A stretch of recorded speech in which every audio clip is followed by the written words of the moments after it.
Hi guys, welcome back to Journey with Jenny, and I'm currently here with my mate George from Wimbledon in the UK. I actually had planned to release another type of video, other type of content, but because of the latest surge here in Beijing and everybody asking back home what's going on here on the ground, if I'm okay and we're well and what's going on, instead of having to keep repeating myself, I thought let's just do a video about it, and I asked my mate here to share his experience this past week. So George, how did you find out about the latest surge here in Beijing? I found out through friends basically, but it's been kind of common knowledge that cases have been rising recently. And then on Sunday, the government here have a lot of official channels where they notify pretty much the whole population quite easily through WeChat, our messaging service. So I found out through that, and on WeChat you have Moments, which is pretty much like an Instagram style where people post photos about their life. So yeah, it's like a feed. Yeah, you saw a lot of stuff about it on there, and yeah, my friend who's Chinese, because all the official announcements are in Chinese, so he notified me and then told me. Yeah, how did you find out that there was going to be mass testing happening? Did you get involved with that? Yeah, well, and again, my friend told me, and I woke up, I think it was Monday, when I kind of lost track of the time, because I had no routine. Yeah. I think it was Monday. We found out on Sunday we'd have to do mass testing, so I woke up on Monday morning, the whole electricity in my building was out. So then I looked outside my window down the left, and then there was you could see the tents being put up and the railings so people could queue up, and saw a lot of people going to get tested. So then I realised it was all real, and we had to go do it. Yeah. So, actually, what happened? So, when you went to get tested, did you see, was it anything different to what maybe we've done in the past? Were the queues longer? What was the situation like? Describe us a little bit about that. I found out in the morning, and I saw there was hundreds of people going at the same time. Yeah. So I decided it's probably not the best idea if there's a virus to go and stand in a huge crowd. So I waited till about 6-7 o'clock in the evening, and I went down there. To be honest, I wasn't here during when the pandemic started 2 years ago, I think it was in 2019. This was my first experience of going to like a mass testing site. It was fairly easy. When I went, it was a bit later on, so it wasn't as busy. So just scanned a code, filled out your address, your passport number, so they can send you your results. Queued up for about 15 minutes. It was fine, really. Yeah. Wasn't too stressful. Did you get your test results within 24 hours, or did you have to wait a little bit? Yeah, as soon as I woke up the next day, on your WeChat again, there's vaccination services. Yeah. So you just click on that, and it came up with 0 days since my last test, and it was negative. So when you kind of found out that there was, cases were rising again, and we had to do mass testing here in Beijing, what was your initial reaction? Were you worried, nervous? What was going through your mind? Now that the strains have got a lot weaker, I'm not as scared as such to catch COVID. I'm more scared about what happens in here if you catch COVID. Do you have to go to like a containment centre? Do you have to stay in your house for 14 days? Can you get food and water? So I was more worried about what can happen if I get it, not of the actual side effects of the virus. Of the symptoms and stuff. I was more scared of what would happen to me. Where would I go? Would I be taken somewhere? Would I be able to be free? That sort of thing. So talking about food, was your initial reaction to go and buy food or stock up on food? Because actually where George lives is in Chaoyang district, which is in the east of Beijing, and it's one of the affected areas, one of the first affected areas, if not the affected area in Beijing, that was first hit with this latest surge. So did you experience any panic buying around you, people panic buying? Yourself? Me personally, because I've been keeping up to date on what's happening in Shanghai, and obviously I've got friends in Shanghai who have been saying it's been really, really hard to get food, or when they do get food, it's a very minimal amount of food. So my first idea, I was told, because Beijing's a political centre of China, it's the capital, that there won't be as strict lockdowns here. but I didn't. I'd rather be safe than sorry. So I went. So I got a lot of like food that would last a long time, like eggs, oats, rice. So when did you go shopping? Oh, when did I go shopping? Something you found out. Did you go like first thing Monday, Tuesday? What was Yeah, I went Monday. I think I went Monday. A local supermarket just across from this block. It's like a foreign import supermarket. Yeah. It was pretty crazy. I haven't seen the shelves in there that sort of bare yet. It wasn't completely empty. There's still plenty of food, but it was quite surreal to see the shelves still that empty, because they were quite empty. Yeah, it was pretty crazy. Was there loads of people, or was it just like?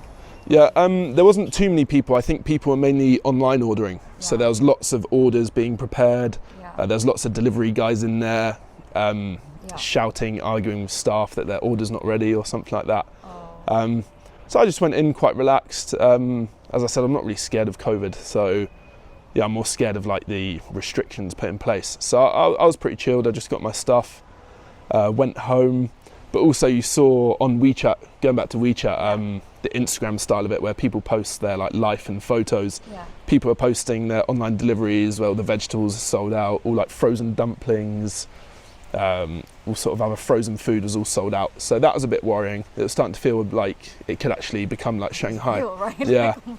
Yeah, so actually I got stuff on Monday, and then as the week went on, more communities were getting locked down.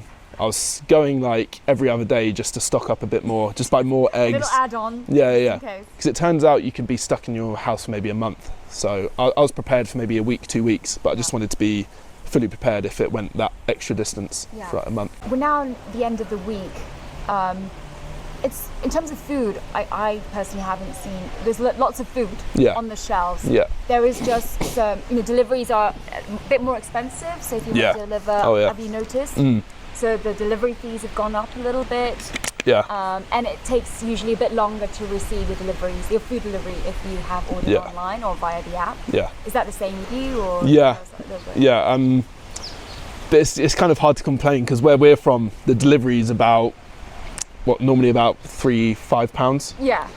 So here, normally the delivery maximum is about £1 for most orders, like 5 RMB. Yeah. Which is about 70p. And it went up, I think, like 20 RMB this year. I even found somewhere that was up about 70 RMB, which is about £7. Yeah. Here, that's a lot. Yeah. Here it's not a lot in England, but it's a lot here. I was trying to get some late night ice cream, so it ended up being quite. And was that hard to get? It wasn't hard to get the ice cream. It was just the delivery fee, which seemed quite extortionate for Chinese, from the Chinese point of view. Yeah. So yeah. Okay. But other than that, everything's been normal, I think. Apart from today, they announced that restaurants will shut. Yeah. Didn't they? So yeah, you can only order takeout, right? Yeah. So you can order takeout, but you can't dine in. Yeah. Which is a bit sad actually, because there's a labour holiday here in Beijing right now, so people are off for the next 5 days. So it's a bit weird. But I guess this is the way it is for now. Yeah. And talking about restaurants, I know that you are actually you're working on starting a smoothie business. Yeah. You're opening a smoothie store, or is it a store? Yeah, a smoothie store. Yeah. Smoothie store in Chaoyang district. Yeah. Right? Just in Guomao over the road. Yeah, and that is due to open in July, right? Yeah, July 10th. Are you worried? Are you concerned there's going to be any further restrictions or any delays in the opening of your new store? What's going on? Yeah, I mean, we can't, they haven't said that everywhere's going to be shut for months, so without that news, we kind of have to just get on with it and plan for the expected opening time. So we're going along with everything as it goes, but here you really need to, you can't plan too far in advance. You can't be totally certain when COVID's still being treated the way it is here. Yeah. So we're still going ahead with everything as planned. But yeah, you wake up every morning thinking, check the news, what's going to happen now? Are we going to be able to do it?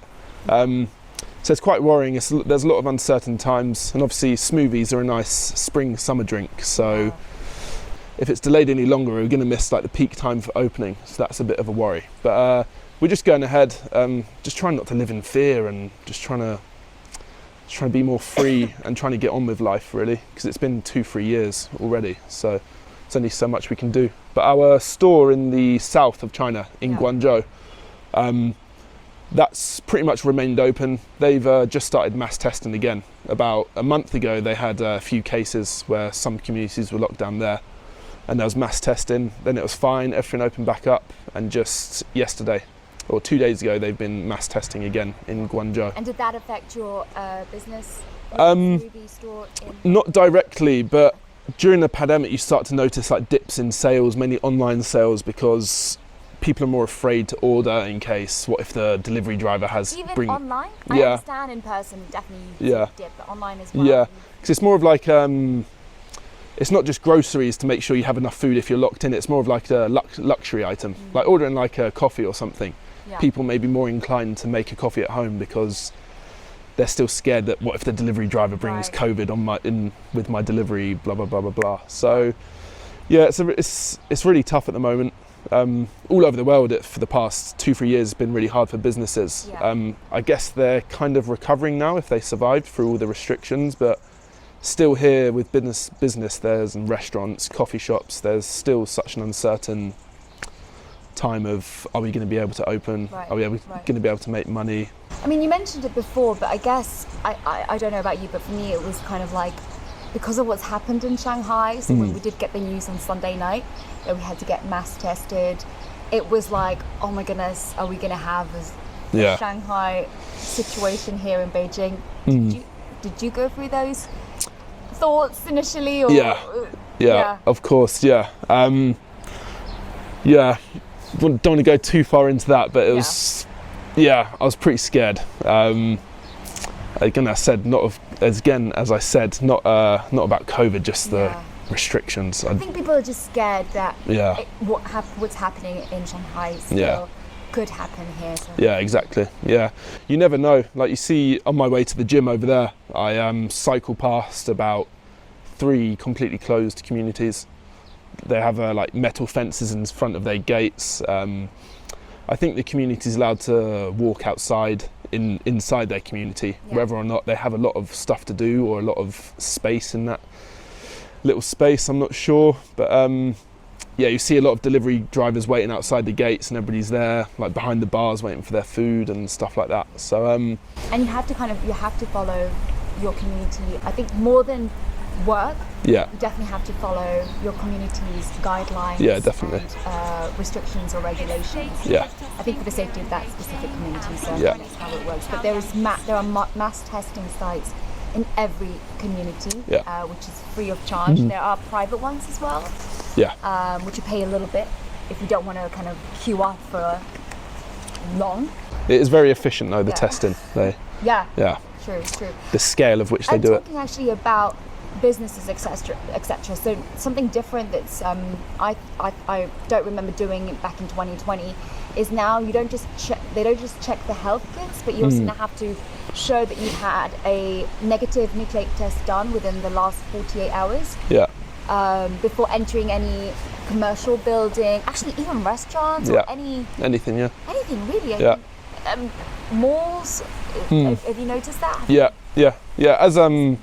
As I said earlier about the business having to live day by day for new updates, this was implemented yesterday. The news came out a day before, I think, that all restaurants would be shut for dine-in purposes for 2 days. And then I'm pretty sure the showing your nucleic acid test the news was put out yesterday, I believe. So you literally can't, they're pretty much, it's a way for them to guarantee that you're getting your test done, because you literally can't do anything. You can go outside, but you can't go into a coffee shop, you can't go to the gym, and it's not been as strict as the first pandemic 2 years ago,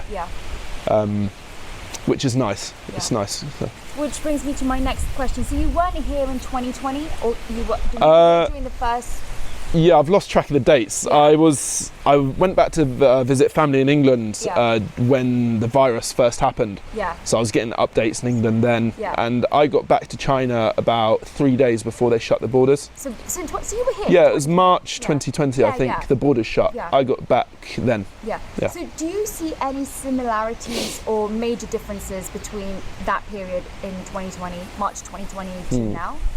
This current latest surge? I feel the population were a lot more scared back then. Like now you get told to wear a mask everywhere you go, but going outside, just walking down the road, you see a lot more people now not wearing a mask. Whether that's because they feel safe, they've been vaccinated, or they know that Omicron's not really not that serious. Yeah, I think people are a lot more relaxed now than when the first virus happened, because nobody knew anything about it, did they? So I think everybody was a lot more scared. You see people wearing gloves, masks, just going down the road, like the face shields. So yeah, I feel everything's a bit more open now. So yeah, but you can't really tell because this is just the beginning. I think the restrictions have only been in place about a week now. Yeah. So you never know. With all this mass testing, I feel cases will surge because people will huddle together. Yeah. So if one person has it, then it's going to spread through that huge line. So I feel as people keep getting tests, the cases are going to rise, and then maybe restrictions will get put in place. Yeah. So you never know now. Just need to live day by day. That's true. It's Labor Day weekend, or actually holiday here. Yeah. It's 5 days. Did you have any plans prior to what happened this week, or planned anything that you had to cancel? Yeah. Or what are your plans for holidays? Yeah, I was just going to spend time with friends. But now you just have to be wary about if you go near a lockdown area or a high-risk area. There's a lot more thought that goes into what you can do because and where you go. Yeah, because with the tracking about the close, what's it called? The close contact? Yeah, close contact. Close contact. You just have to be super careful about that because they just locked down an area over there that me and my friend were at about 2 days before there was an infected person that went there, and then people that visited the same day all had to get locked down. Some got taken away to centres to quarantine. So you just have to be really careful because there's always that worry in your head that if you go to a restaurant or you go to a mall or you go somewhere else that one person's infected, and then the next day you get a call saying you were at a high risk area yesterday, you need to go quarantine, blah blah blah blah blah. So it's just trying to minimalise going to lots of different places. I guess, George, final question is, the reason I wanted to do this video is to let people know that we're okay, that I'm okay, that we're well. All good. But what have your family and friends been asking you questions, or what do you want to say to them? I'd say I'm still alive, I'm safe, don't cry. No, my mum's been a bit worried because obviously the news coverage of Shanghai. She was a little worried because I told her that places are getting locked down in Beijing now. I just reiterated that a lot of people have told me, Chinese people told me that because it's the political capital, that it's not going to get that serious here. There'll still be enough food, there won't be too many crazy restrictions. So yeah, I've just been telling friends and family I'm all right, just living day by day, seeing what news. I mean, there's probably going to be more rules or more news tomorrow, more communities locked down. Yeah. So yeah, all good, just getting on with life, just living, staying sane. So yeah, hopefully we can go on holiday soon, because even if you can get a flight now, they're a lot more expensive. Even coming back, you need to quarantine for about 21 days in a hotel.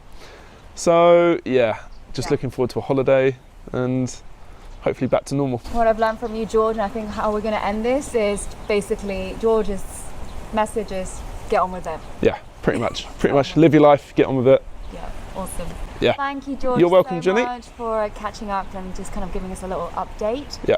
And that's all for us today here on Journey with Jenny. Thanks for watching. Peace. Bye-bye.